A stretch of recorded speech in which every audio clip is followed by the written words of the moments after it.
复刻2025年俄罗斯的复活节停火协议又成了笑话。俄罗斯偷偷向南部集结兵力，企图展开偷袭。316俄兵换1平方公里，加上合同兵出逃，征兵数量大幅锐减。俄罗斯注定无法夺取顿涅茨克。俄本土方向，乌军火烧共青城航空工厂，俄罗斯苏-57摇篮受损，产量进一步缩减。继火烈鸟后，乌克兰再推出和平鸽，普京瓦尔代住所成堡垒。那么在复活节停火期间到底发生了什么？俄罗斯合同兵又是如何逃跑的？苏-57工厂受损又会产生什么影响？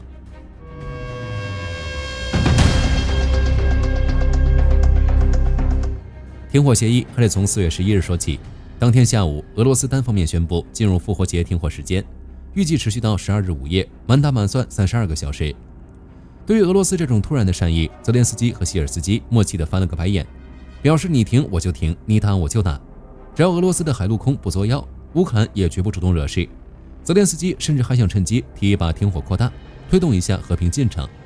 结果呢，剧本根本不是这么写的。俄罗斯说是停火，实际上是重新装弹。协议刚生效半个小时，俄罗斯的火箭炮就砸向了赫尔松州的蒂亚辛斯卡广场，无人机更是满天飞，赫尔松市的民用停车场直接被炸翻。乌克兰总参谋部表示，截至4月12号早上7点，俄军违规了2299次，其中包括28次地面突击，将近500次炮击，还有超过1500次的各型无人机袭击。虽然没扔远程导弹，但前线根本没闲着。乌克兰当然也不可能惯着，立即展开反击。随后，俄罗斯国防部跳出来喊冤，说乌克兰不讲武德，违规了1971次，不仅在苏梅、顿涅茨克发动了8次地面攻击，还用上千架 FPV 无人机袭击库尔斯克和比尔格罗德的加油站。对于这种情况，火力军只能说这停火协议签的比废纸还不如。到底谁先破戒，相信大家心里有数。看到这儿，可能有朋友好奇，俄罗斯既然不想停，为什么要发这个声明？其实这就是俄罗斯的传统异能了，老剧本再翻拍一下。2025年那会儿，普京面临美国方面要求和谈的压力，为了展示人道主义，宣布搞个30小时的短期停火。当时泽连斯基说要停就停30天，连带后方基建一起停。普京果断拒绝，反手就给乌克兰扣了一项对和平缺乏诚意的帽子。在那30个小时里，俄军的操作也很离谱，疯狂违规2000多次，用重火力洗地，发动67次地面突击，在图列茨克、康斯坦丁诺夫卡犯下战争罪，甚至还拉着朝鲜兵趁机在库尔斯克发动袭击。最后，普京和俄罗斯国防部站出来一摊手，我们想和平，但乌克兰打我们，他们破坏协议。无论是2025年还是2026年，俄罗斯的套路都一样，这就是一场政治公关与战术欺骗的大秀。在战略层面上，假装自己渴望和平，做给国际社会看，以此来减轻外交压力；在战术层面上，这就叫合法掩护，借着停火的名义，把后方弹药运上来，让前线士兵喘口气，顺便重新集结，发动突袭。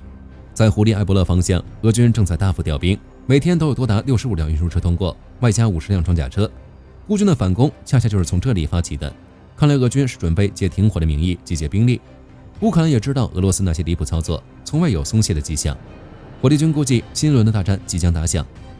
说实在的，俄罗斯拿着停火的名头搞偷袭，也是实在没办法了。现在的俄军每推进1平方公里，就要损失316名士兵，根本没有能力夺取顿涅茨克。在这种情况下，俄罗斯合同兵还出现了逃跑的情况，征兵数量无法弥补战场消耗。为了满足前线需求，普京甚至把目光投向也门。进入2026年，俄军在前线的损耗速度远远把征兵速度甩在了身后。新兵蛋子还没凑齐，前线就已经急着要人填坑了，攻势基本上处于全面停滞的状态。根据乌克兰总统府副主任帕夫洛·帕利萨报出的数据，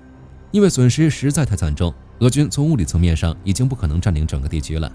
截至2026年第一季度，俄军在顿涅茨克地区每推进1平方公里就要付出316名士兵的伤亡，这个数字已经相当大了。1年前还是每平方公里160人，按照平均水平也才120人。如今单一轴线的损耗直接翻倍，整个战线的战损更是飙升了3倍之多。仅仅2026年的前3个月，乌军就在顿涅茨克这片土地上给俄军造成了超过3.5万人的伤亡，全线1季度的总伤亡大约9万人。这种打法不仅没换来胜利，反而让俄军原地踏步。在过去的整整6个月时间里，俄军在顿涅茨克不仅没有任何像样的战术进展，在其他一些防线上甚至还被人打得往后撤。事实证明，俄罗斯根本没有赢，甚至还在持续流血。目前，乌克兰控制着顿涅茨克大约1/4的领土，面积大概有6000到7000平方公里。按照每推进1平方公里就要死伤316人的比例来算，想要靠硬打拿下这片土地，要付出200多万人的代价，俄罗斯根本打不起。对于俄军来说，伤亡数字已经够难看了，更要命的是地形与城防。克拉马托尔斯克、斯洛维扬斯克、德鲁日科夫卡以及康斯坦丁诺夫卡这4座要塞城市组成了一个庞大的城市群，在地图上画出一道固若金汤的防御线。俄罗斯现在能干嘛？除了在远处放放无人机，用火炮炸一炸建筑物泄愤之外，距离发起有效的全面地面进攻还差得远呢。目前俄军走得最远的，也就是稍微接近了康斯坦丁诺夫卡，他们派了几个小股渗透部队想去摸个奖，结果连城门都没摸热，就全军覆没被物理超度了，连个水花都没溅起来。不仅如此，从之前的战例来看，乌军打城市保卫战那是相当专业的，就比如红军村，乌军防守了超过20个月。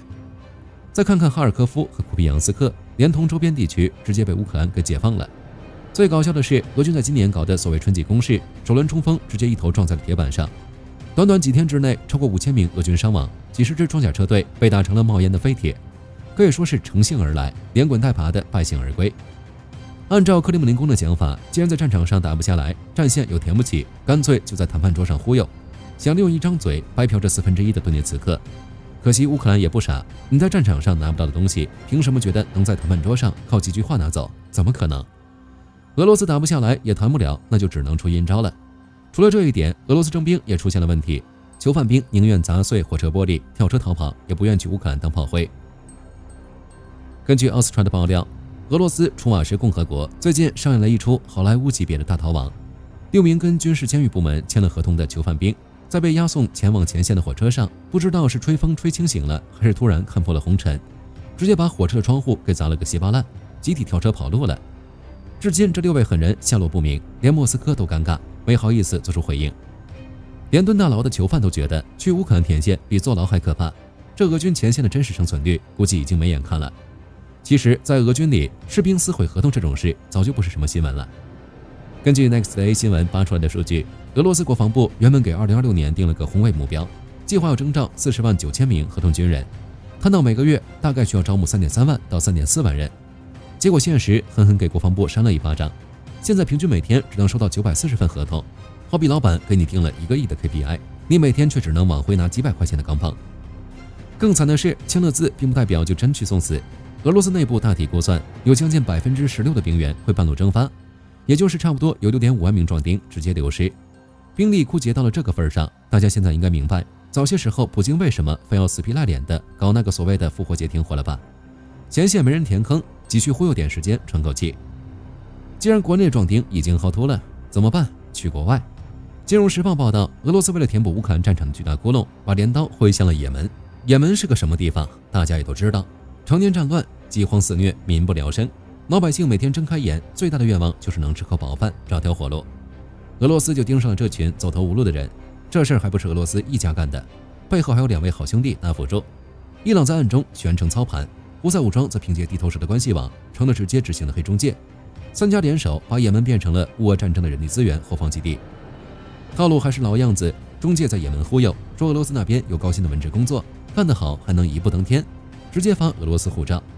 也门的年轻人一听这待遇可以，直接背井离乡飞到了俄罗斯。结果双脚刚落地，文职工作就变成了军营，被迫签下一份俄语卖身契，没有任何新兵训练，没有丝毫战术指导，手里3把枪，转眼就被当成一次性耗材，一脚踢到了乌俄前线。那些侥幸活下来的也门小哥在接受采访时，把这场骗局讲了出来。火力军只能说，出现这种情况，只能证明俄罗斯已经到了山穷水尽、饥不择食的地步。别说在战场上推进，能不被乌军打爆就是好消息。俄本土方向，乌军也取得了不少战果，直接火烧苏57工厂，苏57产量本就感人，这下直接变绝版了。4月11日晚，位于阿穆尔河畔共青城的加加林飞机制造厂，也就是共青城工厂，突然燃起大火。这是俄罗斯目前唯一一家能够批量生产苏57五代机的独苗企业。更有意思的是，火灾精准命中了该厂的第46号车间。这个车间一旦停摆，苏57的生产线基本就得原地放假了。按照开源情报组织战锤的分析，这个46号车间属于共青城工厂的核心腹地，专门负责生产苏57机体所用的聚合物复合材料部件。五代机为什么能隐身还能减重，全靠这些复合材料。这个车间大约生产300种不同规格的零件，其中有将近100种都是大尺寸的核心结构件。比如负翼面板、负襟翼面板、机身地板段，还有外翼间整流罩。没有这些东西，苏57连个飞机壳子都拼不出来，只能算是一堆散装零件。对于美国来说，一个车间烧就烧了，影响不大，还有其他流水线，还能换个地方重新建一条。但俄罗斯不行，共青城工厂第46号车间的生产模式，说好听点叫匠人精神，说难听点就是高度依赖手工错制。因为缺乏高度现代化的自动化设备，这个车间里的高级复合材料制造，比如聚合物层压、热压罐固化、精密铺层，全靠训练有素的高级技工，纯手工操作。不仅如此，生产还需要极其苛刻的物理环境，比如无尘室、专用的固化设备和工装模具。这些东西一旦在大火中受损，不是俄罗斯国防部在网上下个采购订单，明天就能送货上门的。现在俄罗斯正面临美欧制裁，想从国外买先进设备没门，想找国内替代商，共青城工厂已经是全村最后的希望了，根本没有备胎可用。这个环节一断，下游所有的机体装配、系统调试全都得干瞪眼。不过火力军说句实在话，就算没有这场火灾，苏57的产量也一直是个国际笑话。苏57最大的隐身性能就是你根本在战场上看不见它。早在2019年，俄罗斯国防部就拍着胸脯签了合同，计划到2028年给空天军交付76架苏57。结果到了2025年，各路非官方机构满打满算一估测，苏57的现役数量也就20到40架左右，年产量最高的时候，一年也就磨磨蹭蹭造出了8架左右。就这速度，订单都排到2030年去了。再看看苏57在乌克兰战场上的表现，极其憋屈，根本不敢去前线露脸，偶尔出动一次，也是躲在防区外，远远的扔远程武器。俄罗斯自己心里都清楚，苏57的隐身性能确实有点拉胯，做工粗糙，雷达反射截面积控制存疑。这要是飞进乌克兰密集的防空网，万一被防空导弹或者无人机给揍下来，那俄罗斯在国际军火市场上的脸可就彻底丢光了。不过从另一个角度来讲，这场火灾对目前乌俄战局或者俄罗斯空天军的整体战力基本没有影响。一个平时考试只能考10分的学生，在高考前一天不小心把准考证烧了，你问他心痛吗？当然痛，但并不致命，反正本来也考不上什么好大学。这件事放在俄罗斯身上也是适用的。苏57由于产量太低，性能受限，本来就不是俄罗斯空天军的现役主力战机，前线干活的还是苏35、苏34和各种老旧型号。苏57即使一架不造，俄罗斯该怎么打还是怎么打。这次起火最大的影响其实击碎了俄罗斯加速量产5代机的面子工程，让本就捉襟见肘的航空工业雪上加霜。对于俄罗斯来说，现在的当务之急还是赶紧确认设备受损程度，看看还有没有抢救的希望。如果核心的热压罐和模具真的被烧成废铁，那火力军只能建议俄罗斯干脆趁这个机会给苏57放个长假，安心把产能留给苏35和滑翔炸弹。从共青城工厂起火来看，乌军对俄本土的打击是越来越猛了。事实上，在放出火烈鸟巡航导弹之后，乌军还计划放飞和平鸽。眼看乌军的袭击越来越频繁，普京也着急了，在别墅后院狂插27座防空塔。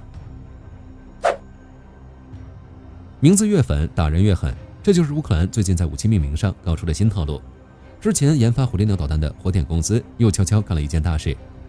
根据图片报的报道，这家企业已经正式提交申请，注册了一个叫做和平鸽的商标。虽然目前官方还在搞保密工作，没公布这到底是个什么东西，但外界猜测这是一款新型的远程弹道导弹。现在的乌克兰已经有了火烈鸟，实战效果相当猛，顶着重达1吨的弹头，所到之处基本就是物理超度。不过巡航导弹毕竟速度慢，容易被拦截，所以乌军需要一款突防能力更强的武器，也就是弹道导弹。弹道导弹不仅速度极快，精度极高，一旦末端俯冲，俄军现有的防空系统大概率只能干瞪眼。前段时间，泽连斯基就已经放风说乌克兰要搞新款弹道导弹，英国那边甚至要跟基辅联合研发，代号叫夜幕降临。火力军估计，不管是火烈鸟还是即将出笼的和平鸽，他们的目标都非常明确，那就是不仅要覆盖莫斯科等城市，还要随时准备给克里姆林宫送上和平的问候。乌克兰在旁边疯狂点科技树，俄罗斯后方的大佬自然也是睡不踏实。既然拦不住，那就只能把家里的门板再加厚一点了。根据自由广播电台的爆料，普京位于瓦尔代的豪华官邸，如今已经彻底变成了一座军事堡垒。通过 Plant.com 的高清卫星影像分析，就在今年3月份，瓦尔代住所周围又连夜赶工，新建了7座铠甲防空导弹塔，加上之前建的这块风水宝地周围，现在已经围了整整27座防空塔。各位听听，27座防空系统包围一座别墅，这火力密度连莫斯科红场看了都得流口水。这27座防空塔也不是瞎摆的，完全照搬了莫斯科周边的防御布局，按照大小半径搞了2道严密的防空环，把官邸围了个水泄不通。俄罗斯对瓦尔代那么上心的原因其实很简单，普京喜欢在这里办公。据调查记者透露，普京在这里待的时间极其长，甚至还在别墅里1比1复刻了一个克里姆林宫的办公室。当然，除了瓦尔代，普京的其他几个行宫也全线进入了最高戒备状态。比如在索契的博恰罗夫西住所，俄罗斯联邦保护局直接在3月13日出了个新草案，把陆地和海上超过3平方公里的区域全部划成了绝对禁区。在这个区域内，无人机不准飞，船只不准抛锚，不准建直升机停机坪，甚至连倒个垃圾都不行。